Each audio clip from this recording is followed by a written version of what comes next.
10, 15 years ago, nobody knew about sustainability. So it was really a new topic. We were not aware of microplastics, which we are not today as well, to be really honest with you. But we are more aware of how we consume and what kind of materials we use.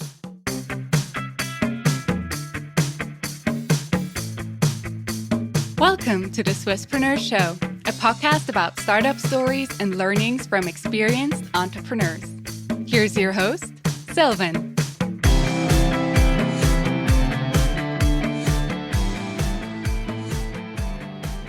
Sarah, a very well welcome to the Swisspreneur Show. It's a pleasure to have you here today.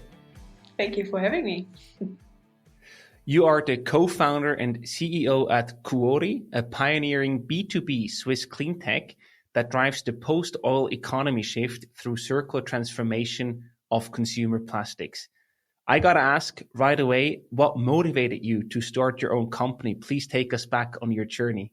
Sure, would love to. So what motivated me? I think several things, but what stood out the most is sustainability. That sounds a little bit cheesy here, but I've been in the sustainable sector since I can think. So I was growing up really knowing what we eat, knowing how we consume, and I was really aware of how to behave more sustainable in that regard. So when looking back at my career, also as an industrial designer, I look back at a lot of projects which were focusing on finding solutions regarding sustainability. So it made sense for me to start my own company also in that kind of field. And I was really, really interested, and that's the second point, in materials, because as designers, we design a lot of different products without looking into detail into the materials, which is obviously the most of a product. So I was kind of trying to rethink how we design, how we have the concept, and what we use as materials. Amazing. And please tell us, what do you exactly do? What is the problem that you solve with Kuori? So I don't know if you've seen it. For example, if we walk or if we, for example, ride a bike, we rub off small particles of plastics. And this is called microplastics, which enter the environment and cannot decompose there. So they enter our waterways, into our forests. So I was kind of thinking, hey, this can't be that we leave a trace with every step we take or with every move we take at the end. So I was kind of trying to rethink the way we create materials. So most of our materials right now are not biodegradable. So they enter that trace in the environment. So the one point is the microplastic abrasion, and the other point is the food waste. So we create a lot of food waste. I mean, we all know, right? Looking just in our fridge, there's so much which is getting wasted. So I was looking at the first step into using the banana peel. Now we are upcycling walnut shreds and olive pits, but there's so many more. So combining these two problems led me to the vision of Kuori. So we do biobased, biodegradable, elastic materials, which can be used in a shoe sole, can be used in wash straps, and any sort of small wheels applications. Amazing. You basically tackled two of our biggest problems at the same time. And very often the timing is a key factor for any startup out there, right? So why is now the right time for you? Why are you working on Kuori right now? That's a good question. I mean, the right time, when looking back, obviously I was speaking to a lot of companies which did which focused on bio-based and biodegradable materials, or what we call bioplastics. And most of them said that before, like maybe 10, 15 years ago, nobody knew about sustainability. So it was really a new topic. We were not aware of microplastics, which we are not today as well, to be really honest with you. But we are more aware of how we consume and what kind of materials we use regarding plastics. So I think now, since we create more awareness around these topics, we can kind of grasp the idea why we should have a solution for that. Absolutely. And to realize, to put this solution into practice, you also need a team of experience. So what experience does your team bring to the table? Yeah, so I mean, I'm coming from product design, so my expertise is not lying in material science or chemistry. So I quite quickly realized we need chemistry in the team, and as I said, material science. We also have mechanical engineering. So this is kind of the skill set of our team, but obviously then you need to combine it with business development and marketing. Since we're now heading into the production of our first material, we also need to sell the material. So it shouldn't be only produced in the lab, but should also go to the market quite quickly. So we're combining different skill sets in these kind of categories. Fantastic. And yeah, you always need the skills to build, but also to sell at the same time, to build a viable company around it. And please also share some of the milestones that you have recently achieved with your team. So, I mean, we closed the last financing last year, which is already a little bit away from now, with the help of the European Union. So we raised 2.3 million, which was quite a huge milestone for us, and also, telling us we are at the right spot with this topic. Then I was just telling you about the production. So we upscaled our production with our first material, which we now produced about 750 kilogram, which is going from lab scale to production scale quite a lot in that demand. Then we won a lot of prizes this year. For example, the Renewable Material of the Year award in Cologne, which is quite remarkable for us. Then obviously we upscaled the team. So we found some new team members. Now, as I told you, we need to sell the product as well. So we gained more traction there. We've been working, for example, with Decathlon together for the last 7 months. So this is a huge achievement on our side. Now speaking to the bigger leads out there, which I cannot do any name dropping at the moment. But I guess you can imagine who I'm talking about. And yeah, maybe that sums up quite the most of the milestones. I think, Decathlon, probably a company or a store that many of us have heard about. I think that's a great sort of, hey, you are actually aiming at the bigger tickets, at the bigger customers. I think that's a fantastic milestone. Congrats on all of those that you just mentioned. Thank you. And we also, of course, wonder, what is the competitive landscape on the market side? Do you even have any competitors in your area? And if so, how do you differentiate? Mm-hmm. So I was already telling you a little bit about the USP. So we see ourselves in that sector of being bio-based and biodegradable, and our material is also elastic. So our first material is in the material category of TPEs, which is a thermoplastic elastomer. And we see most of the competitors in different material sectors. So for example, natural rubber. There we see some competitors, but what you have to consider when looking at natural rubber is that it's bio-based, but not biodegradable at the end. So really the combination for us is what takes us to the forefront of that development.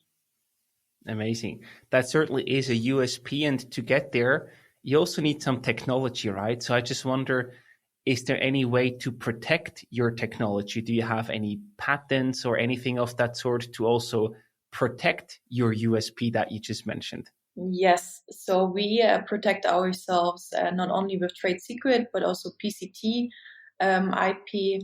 Our knowledge lies in the compounding, the biocompounding, we call it. Fantastic. And I know there were probably many, many challenges that you had to overcome to get to where you are today.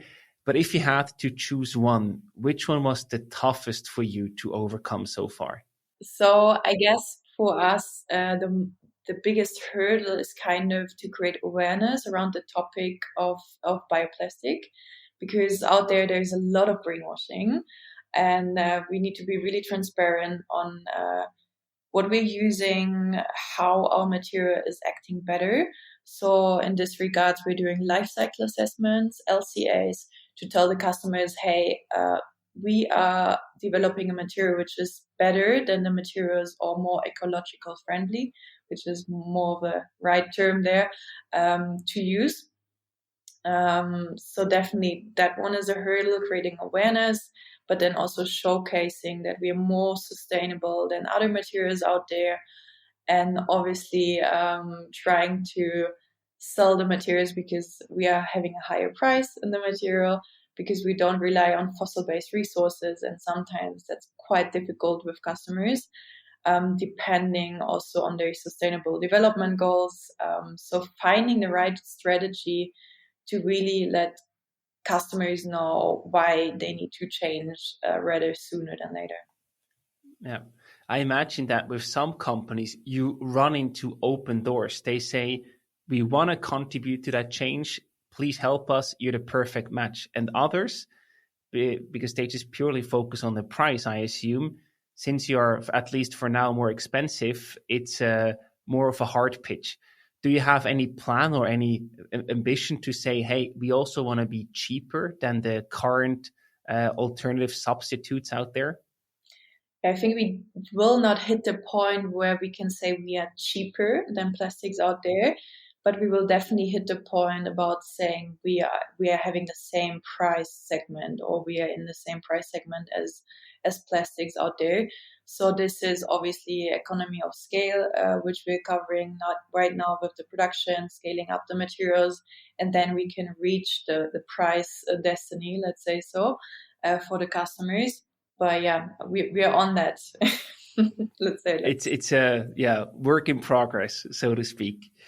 And to get there, to really scale up the production, you are currently also fundraising. So please tell us a bit more about how much money you're looking for and what these funds will be used for.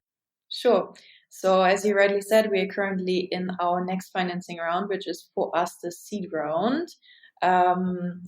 So we are looking for 1.5 million in dilutive money, and that means we're looking for business angels, but also speaking with a lot of VCs and family offices out there. We are mostly looking into people which are experienced more on the technical point of view. So talking about smart money here, but also people who really understand our product and motivation. Of course, we are a climate tech startup, so really looking into people who identify with our vision in regarding to climate tech. So this is what we're looking for. We are also running right now a non-dilutive fund. So we are covering the InnoSwiss application. So it will be a combination of investment in dilutive and non-dilutive. And what will these funds be used for that you're currently raising? Do you plan to really upscale the production, or what else have you planned with the money? Yes, sure.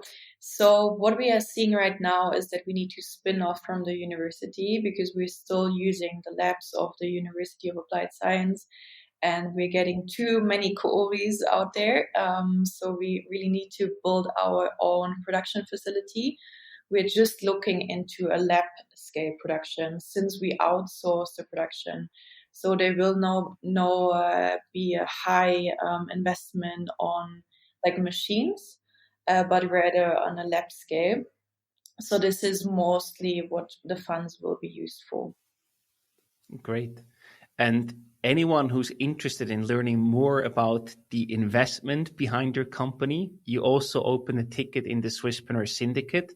Of course, this is no investment advice, but anyone who's interested in learning more and eventually joining your journey, they can sign up for the Swisspreneur syndicate and get all the information right there to eventually invest and join the kuori journey. And Sarah, to wrap up the conversation today, I also have 3 rapid fire questions for you, just to get a bit more background information about you as a person. The first one is, what was your summer job as a teenager? Oh, that's a good one. My summer job as a teenager, I was actually working in I would say right now you would say it was like a co-working space. So they had like food and interior design. So I was kind of standing at the food corner, but then also selling furniture at the same time. Great. And what are you most proud of in your life? Oh, I mean, I have to answer this one telling you it's kuori. Of course. So I'm most proud of, I would definitely say the team which we built with kuori, the vision, the drive we have, the drive about changing really something. Sometimes I say saving the world. So. Of course, yeah. That makes a lot of sense. And the last question for you today, what is a surprising fact that people don't know about you? Oh, okay. So maybe a surprising fact would be that in my home I have a compost facility, which I have worms. So worms eating my food waste. Amazing. So sort of the new pet that is in fashion these days. Here we go. Sarah, thank you so much for coming on the show. Good luck with the fundraising, and we're really excited to be part of your journey with the Swisspreneur Syndicate. Thank you so much, Johan.